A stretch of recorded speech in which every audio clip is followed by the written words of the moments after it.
নমস্কার বন্ধুরা, জেবি কিচেনে সবাইকে স্বাগত। আশা করি আপনারা সবাই ভালো আছেন, আমিও ভালো আছি। আজ আপনাদের সঙ্গে একটা সিঙ্গাড়ার রেসিপি শেয়ার করার জন্য এসেছি। আপনারা হয়তো অনেকেই বানান সিঙ্গাড়াটা, কিন্তু আমি কিভাবে বানাই সেটা আপনাদের সঙ্গে শেয়ার করব। আমার ভিডিওটা না টেনে শেষ পর্যন্ত দেখবেন, আর আমি যেভাবে সিঙ্গাড়াটা তৈরি করছি সেভাবে একবার আপনাদের সিঙ্গাড়া তৈরি করার অনুরোধ রইল। সিঙ্গাড়া তৈরি করতে আমার কী কী লাগছে সেটা দেখে নিন। আমি ময়দা নিয়েছি 250 মতো, চিনি নিয়েছি, আর নিয়েছি ছোলা মটর সিদ্ধ। আজ আমি বানাবো ফুলকপির সিঙ্গাড়া। এই যে ফুলকপিটা নিয়েছি, দেখুন ছোট ছোট শুধু ফুলগুলোই আমি কেটে নিয়েছি, কোনো ডাঁটা টাটা কিছু দেয়নি।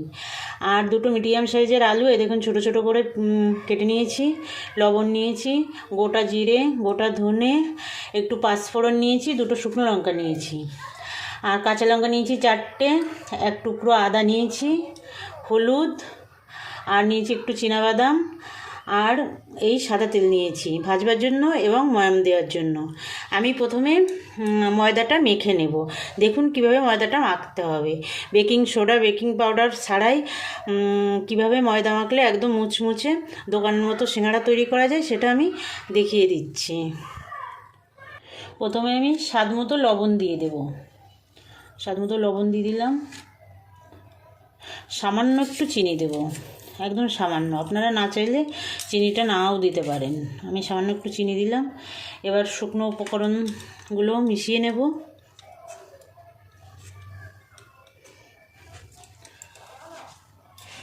এবার আমি সাদা তেল দিয়ে ময়াম করে নেব। ময়াম করার সময় একটু তেলটা বেশিই দিতে হবে, আর এরকম ডলে ডলে ময়াম করতে হবে ময়দাটা সুন্দর করে। দেখুন আমি সুন্দর করে ময়াম করে নিয়েছি। আপনারা কিভাবে বুঝবেন যে ময়ামটা ঠিকঠাক হয়েছে কি না আমি দেখিয়ে দিচ্ছি। এই ময়দাটা এরকম নিয়ে মুঠ করে দেখবেন, এই দেখেন একদম মুঠো হয়ে গেছে। এবার চাপ দিলে আবার এটা ভেঙে যাবে, তখন আপনারা বুঝবেন যে ময়ামটা ঠিকঠাক হয়েছে। এবার অল্প অল্প করে এই নর্মাল জল দিয়ে মেখে নেবো। এটা কোনো গরম জল টল কিছু না, জল একদম কম কম করে দিতে হবে, কারণ বেশি দিলে নরম হয়ে যাবে। এই ডোটা ঠিকঠাক তৈরি করতে হয়, তবেই মুচমুচে হয় সিঙ্গাড়াটা। এটা আমরা যেরকম লুচি রুটি করি তার থেকে শক্ত মাখতে হবে, ওরকম মাখলে হবে না। দেখুন বন্ধুরা কতটা শক্ত হয়েছে ময়দা মাখাটা। এরকম শক্ত করেই মাখতে হবে, ঠেসে ঠেসে মাখতে হবে ময়দাটা, তবেই মুচমুচে হবে। এবার আমি এই দেখুন ময়দাটা কতটা শক্ত হয়েছে। এবার আমি হাতে একটু সাদা তেল লাগিয়ে তারপরে এই ময়দায় লাগিয়ে রেখে দেবো আধ ঘন্টা। ঢেকে রাখতে হবে, আধ ঘন্টা ঢেকে রাখতে হবে। এটা কিন্তু রাখতেই হবে বন্ধুরা, কম রাখলে হবে না, বেশি রাখলে ভালো, কম রাখলে হবেই না। এই একটু সাদা তেল নিলাম, নিয়ে ময়দায় ভালো করে লাগিয়ে এবার ঢাকা দিয়ে রাখবো। এবার আমি ময়দাটা ঢাকা দিয়ে এই যে 4টে কাঁচা লঙ্কা আর এই আদাটা একটু বেটে নেব। খুব মিহি করে বাটবো না, একটু থেতো মতো করে একটু বেটে নেব। এই দেখুন বন্ধুরা আমি এইভাবে বেটে নিয়েছি, খুব সুন্দর করে না, একটু বড় বড় আছে। সিঙ্গাড়া খেতে গেলে দেখবেন আদার কুচি, লঙ্কার কুচি সবই মুখে পড়ে, সেরকম ফুলকপি সিঙ্গাড়া একবার বানাবেন শীত যাওয়ার আগে, খুব ভালো লাগবে বন্ধুরা। কড়াই গরম করতে বসিয়ে দিয়েছি বন্ধুরা। এবার আমি সিঙ্গাড়ার যে মেন মশলাটা, ভাজা মশলা, সেটা প্রথমেই করে নেব। কড়াই গরম হয়ে গেছে, প্রথমে আমি শুকনো লঙ্কা দুটো ছিঁড়ে দিয়ে দেবো। এটা একটু ভাজা হলে তারপরে অন্যটা দেব। একদম সম্পূর্ণ নিরামিষ বন্ধুরা, এটা কোনো পেঁয়াজ রসুন কিছুই দেব না আমি, সম্পূর্ণ নিরামিষ। সিঙ্গাড়া সাধারণত নিরামিষই হয়, বানাবেন একবার, আশা করি আপনাদের ভালো লাগবে। আর বন্ধুরা আপনাদের কাছে আমার অনুরোধ, যেসব বন্ধুরা এখনও আমার চ্যানেলটা সাবস্ক্রাইব করেননি তারা আমার চ্যানেলটা সাবস্ক্রাইব করে আমার সঙ্গে থাকবেন। আর যেসব বন্ধুরা আমার চ্যানেলটা সাবস্ক্রাইব করেছেন, আমার সঙ্গে আছেন, তাদের অসংখ্য ধন্যবাদ। আমার সঙ্গে থাকবেন বরাবরের জন্য, আমার ভিডিওগুলো দেখবেন, লাইক কমেন্ট করবেন। এবার আমি পাঁচফোড়নটা দিয়ে দেবো, গোটা ধনে, গোটা জিরে সব একসঙ্গে আমি মিডিয়াম আঁচে একটু ভেজে নেব। এই মশলাটা খুব বেশি ভাজা যাবে না, মানে একটা সুন্দর একটা সেন্ট উঠবে, তখনই নামিয়ে নিতে হবে। খুব বেশি ভাজলে আবার তিতো হয়ে যাবে, সেই জন্য আমি কোনো গোটা মশলা দেব না।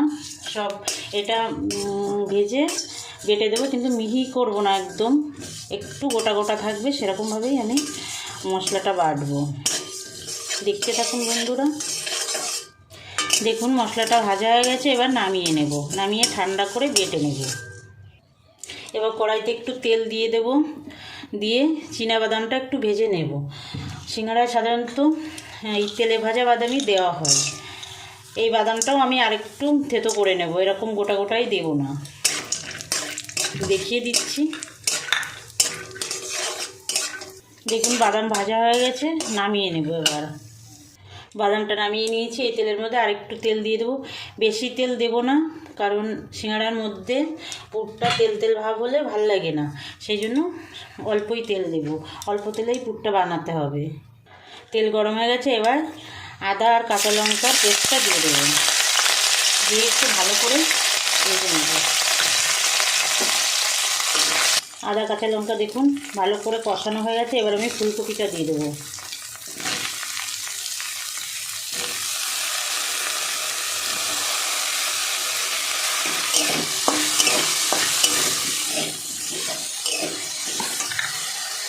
আলুটাও দিয়ে দেবো, একসঙ্গে দুটোকে ভাজবো। এই আদা আর কাঁচা লঙ্কার সঙ্গে কষিয়ে নেব ভালো করে।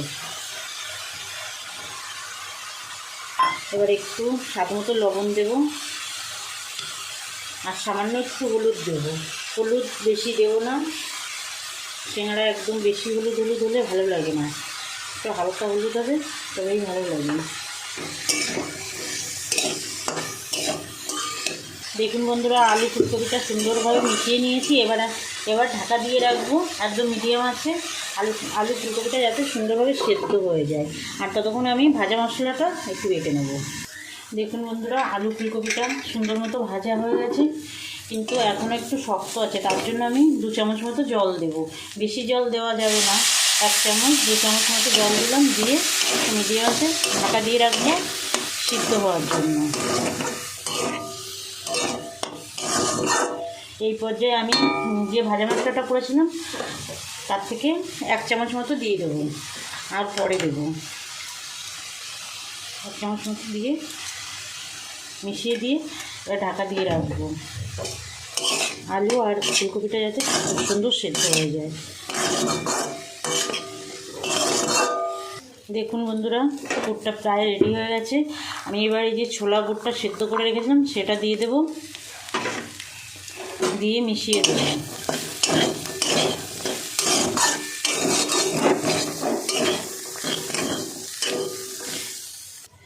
এবার একটু চিনি দিয়ে দেবো। চিনিটা আপনারা আপনাদের ইচ্ছা মতো দেবেন, কম বেশি করতে পারেন। আর এই যে ফুলকপি আলু আমি যেটা দিয়েছি সেটাতেও আপনারা আপনাদের মতো দেবেন, কপিটা বাড়িয়েও বা কমিয়ে দিতে পারেন, আলুটাও তাই।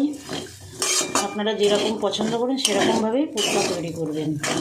যেভাবেই করেন না কেন, আশা করি আপনাদের ভালো লাগবে। পুরটা আমার প্রায় রেডি হয়ে গেছে বন্ধুরা। আমি আর 1 চামচ এই ভাজা মশলা দিয়ে দেবো, আর দিয়ে দেবো এই যে বাদামটা এইভাবে আমি ভেঙে রেখেছি, এটা দিয়ে দেবো। দিয়ে একটু মিশিয়ে গ্যাস অফ করে দেবো। তারপরে আমি সিঙ্গাড়া বানানো শুরু করব। একটু পুরটা ঠান্ডা করে নিতে হবে, তারপরে সিঙ্গাড়াটা বানাতে হবে। দেখুন কত সুন্দর হয়েছে পুরটা। দেখুন আলু কিন্তু সুন্দর সিদ্ধ হয়ে গেছে, ফুলকপিটাও সিদ্ধ হয়ে গেছে পুরো, যার জন্য আমি এবার গ্যাস অফ করে দেব। এখনও তো ভাজা হবে, তখনও আবার আর একটু সিদ্ধ হবে। দেখুন বন্ধুরা, এই যে ময়দাটা দেখুন কত শক্ত ছিল, কিন্তু এখন কতটা নরম হয়ে গেছে। তেল মাখিয়ে রাখলে নরম হয়ে যায়। আর একটু ঠেসে ঠেসে মেখে নিতে হবে, মেখে আমি লেচি কেটে নেব। তারপরে কীভাবে সিঙ্গাড়া আমি তৈরি করি সেটা আমি দেখিয়ে দিচ্ছি। দেখুন ময়দাটা মেখে নিয়েছি, এবার আমি লেচি কেটে নেব। এই একটা একটা লেচিতে 2টো করে সিঙ্গাড়া হবে।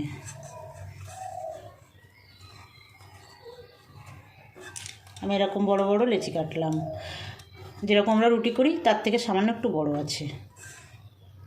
এই দেখুন বন্ধুরা, সব লেচিগুলো কেটে নিয়েছি। এবার একটা লেচি নিয়ে আমি বেলে নেব। বেলে আমি দেখিয়ে দিচ্ছি কিভাবে সিঙ্গাড়াটা তৈরি করতে হবে। যেরকম আমরা রুটি পরোটা করি তার থেকে একটু একটু পুরো করতে হবে, অতটা পাতলা করা যাবে না। আমি এটা কিন্তু কোনো তেল বা ময়দা কিছু দিয়েই বেলবো না, এটা তো অনেক ময়াম করা আছে, এই জন্য কিছুই লাগবে না। দেখেন মানে পিঁড়িতে লাগবে না, পিঁড়িতে একদম ছেড়ে যাচ্ছে, এইভাবে বেললেই হয়ে যাবে। এরকম একটু লম্বা টাইপের রুটি বানিয়ে নিতে হবে। দেখুন চেপে চেপে একটু বেলতে হবে, যেহেতু ময়দাটা একটু শক্ত আছে, খুব শক্ত না কিন্তু মনে হচ্ছে ওরকম। এইভাবে বেলে নিতে হবে।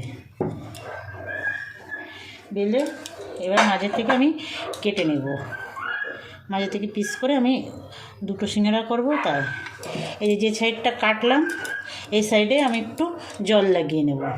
দেখুন এইভাবে আমি জল লাগিয়ে নেব, নিয়ে এরকম একটা খিলি তৈরি করব। এই জল লাগালে কি হবে, এটা একদম পুরো সেট হয়ে যাবে, এটার খোলার সম্ভাবনা থাকবে না। এই যে পুরো একটা খিলি তৈরি করলাম। যে সাইড জোড়ানো সেই সাইডটা বাইরের দিকে রাখতে হবে। এই দেখুন এইভাবে এটা একটু পাতলা করে নিলাম, নিয়ে এবার পুরটা দিয়ে দেবো। আপনারা মানে খুব বেশি দেওয়ার দরকার নেই, মোটামুটি এই যে চামচে করে এইভাবে পুরটা দিয়ে দেবেন।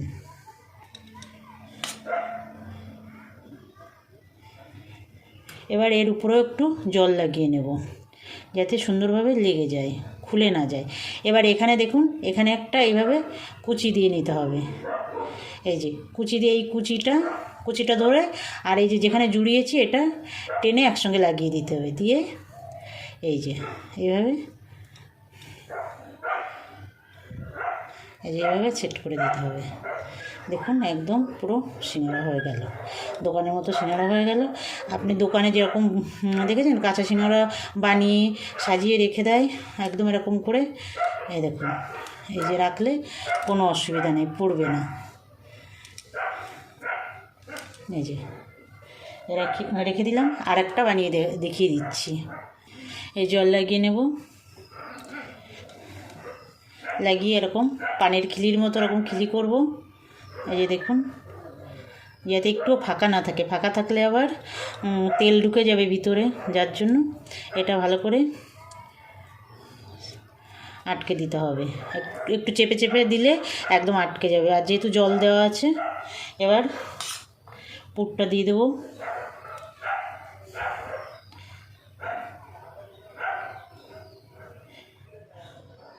দিয়ে আবার সাইডটা একটু এরকম একটু টেনে টেনে একটু বড় করে নেব, নিয়ে এবার জল লাগিয়ে নেব। এবার আবার এখানে একটা কুচি দেব। এটা কুচি দিলে কি হবে, এরকম টানলে এটা কোনো ছিঁড়ে টিড়ে যাওয়ার সম্ভাবনা থাকে না। এই যে এবার জোড়া লাগিয়ে দেব।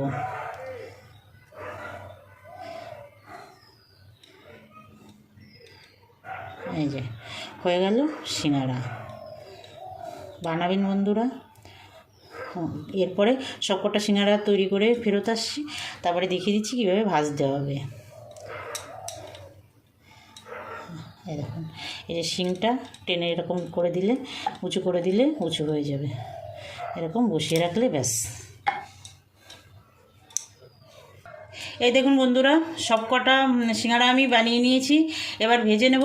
দেখুন আমি এই যে 300 মতন ময়দা নিয়েছিলাম, আর যেটুকু পুর বানিয়েছিলাম তাতে আমার এতগুলো সিঙ্গাড়া হয়ে গেল একটুকুনিকের মধ্যে। এই সিঙ্গাড়া বাজারে কিনতে গেলে তো বহুত দাম, সেই জন্য বাড়িতে যদি একটু করে নেওয়া যায় তাহলে খুব ভালোই, খেতেও ভালো লাগে আর নিজেদের করতেও তো ভালো লাগে। তাহলে দেখুন আমি কিভাবে সিঙ্গাড়াটা ভাজি। দেখুন আমি উনুনে কড়াই বসিয়ে দিয়েছি, এবার সাদা তেল দিয়ে দেব, বেশ খানিকটা সাদা তেল দেব।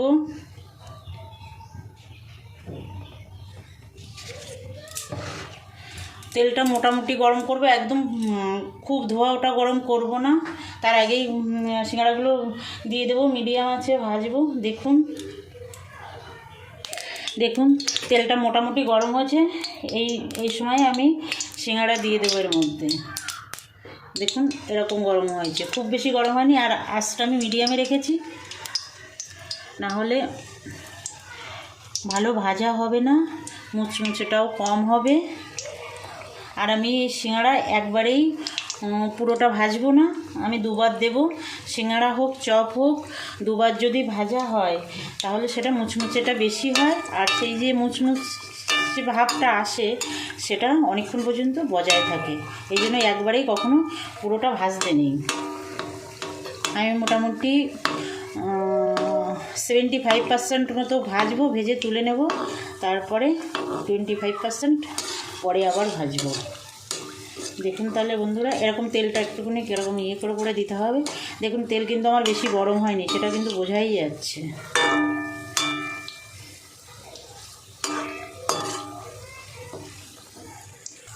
একবার আমি 5টা সিঙ্গাড়া দিয়েছি, দেখুন ভাজা হচ্ছে কত সুন্দর।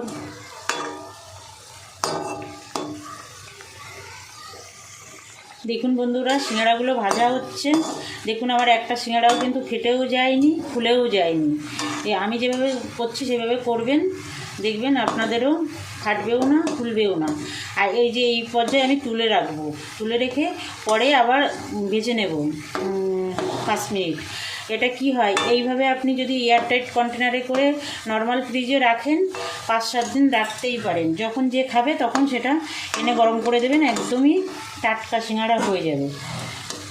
আমি এটা তুলে রাখবো, একবারে পুরোটা ভাজতে নেই কখনো। চপ হোক সিঙ্গাড়া হোক সব দুবার ভাজবেন, দেখবেন খেতে অনেক অনেক টেস্ট বেড়ে যায়। দেখুন সিঙ্গাড়াগুলো কিন্তু অনেক বড়ও হয়েছে ভাজার পরে। আবার আমি আর 5টা দিয়ে দেবো। সব সিঙ্গাড়াগুলো আমি ভেজে নেব এইভাবে। এই যে বন্ধুরা লাস্ট ব্যাচের সিঙ্গাড়াগুলো ভাজা হয়ে গেছে, তুলে নেব।